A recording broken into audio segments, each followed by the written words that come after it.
Hey everyone! Today we're taking a look at this super budget friendly expression slash volume pedal. It's called the VP1. You can find it for super cheap, around $5 on various marketplaces. Alright, let's hook it up for its primary purpose. Guitar into the pedal and then the pedal into the input of a combo amp. As you can see, there's one little quirk. Near the end of the pedal's travel, it seems like nothing's happening, but we'll get back to that in a moment.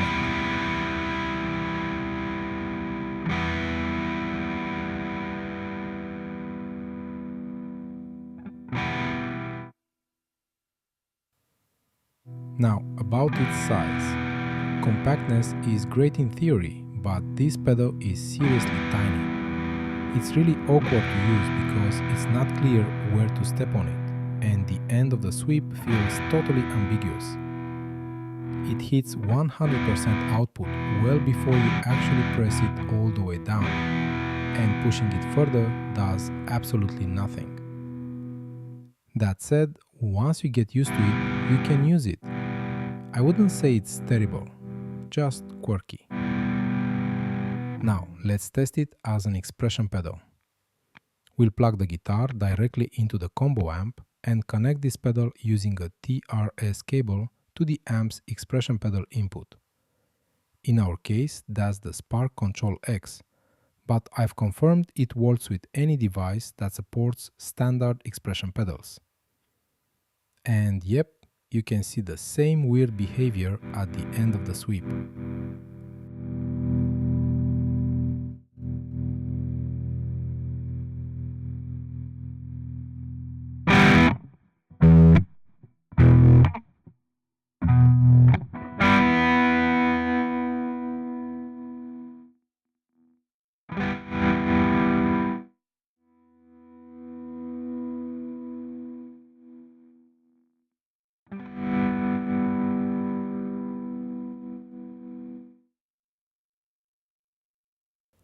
Among my gear, I found a device that can visually display pedal position in real time.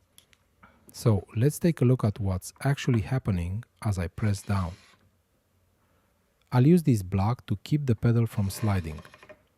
This is the fully released position, that's 0%. Now let's find the true 100% point. Got it. I'll mark that spot with a green marker.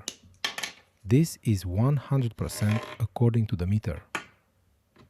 Now I'll press the pedal all the way down. This feels like 100% to my foot.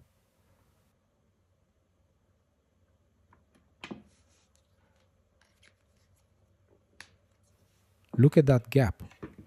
The pedal reaches full output way before it's physically bottomed out. I don't know if this is a bug or a feature, but it instantly turned me off. I own several other volume/expression pedals, and none of them behave like this.